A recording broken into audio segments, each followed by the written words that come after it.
Cricket ప్రపంచం ఎంతో ఆసక్తిగా ఎదురుచూసిన టీ20 ప్రపంచ కప్ 2026 తుది పోరులో టీమిండియా అప్రతిహత విజయంతో విశ్వవిజేతగా నిలిచింది. బలమైన ప్రత్యర్థిగా భావించిన న్యూజిలాండ్ జట్టుపై భారత్ సర్వశక్తులతో విరుచుకుపడి ఏకపక్ష పోరాటంతో ట్రోఫీని ముద్దాడింది.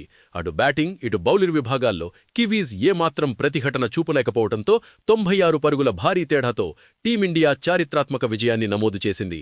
సొంత గడ్డపై ఒత్తిడిని అధిగమించి భారత్ ప్రదర్శించిన తీరు అద్భుతమనే చెప్పాలి. మ్యాచ్ అనంతరం జరిగిన ప్రెజెంటేషన్ వేడుకలో న్యూజిలాండ్ కెప్టెన్ మిచెల్ శాంట్నర్ తన జట్టు ఓటమిని అంగీకరిస్తూ భారత జట్టుపై ప్రశంసల వర్షం కురిపించాడు. ఓటమి అనంతరం మిచెల్ శాంట్నర్ మాట్లాడుతూ ఈ టోర్నమెంట్లో ఫైనల్ వరకు చేరుకున్నందుకు తన జట్టు సభ్యుల పట్ల గర్వంగా ఉందని తెలిపాడు. టోర్నీ పొడవునా తాము అనేక సవాళ్లను ఎదుర్కొన్నామని, ప్రతి దశలోనూ ఆటగాళ్లు రాణించి జట్టుని ఇక్కడిదాకా తీసుకువచ్చారని పేర్కొన్నాడు.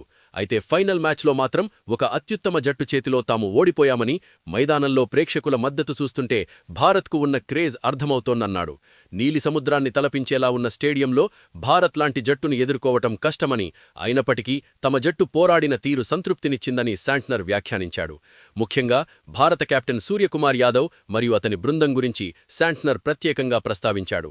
సొంత దేశంలో ఆడుతున్నప్పుడు ఉండే భారీ ఒత్తిడిని తట్టుకొని టైటిల్ గెలవటం సామాన్యమైన విషయం కాదని, ఈ ఘనత సాధించినందుకు టీమిండియా ఎంతగానో గర్వపడాలని కొనియాడాడు. టోర్నమెంట్లో సూపర్ 8 మరియు సెమీఫైనల్స్ వరకు తమ ప్రదర్శన బాగున్నా ఫైనల్ రోజున టీమిండియా తమకంటే మెరుగైన ఆటను కనబరిచిందని నిజాయితీగా ఒప్పుకున్నాడు.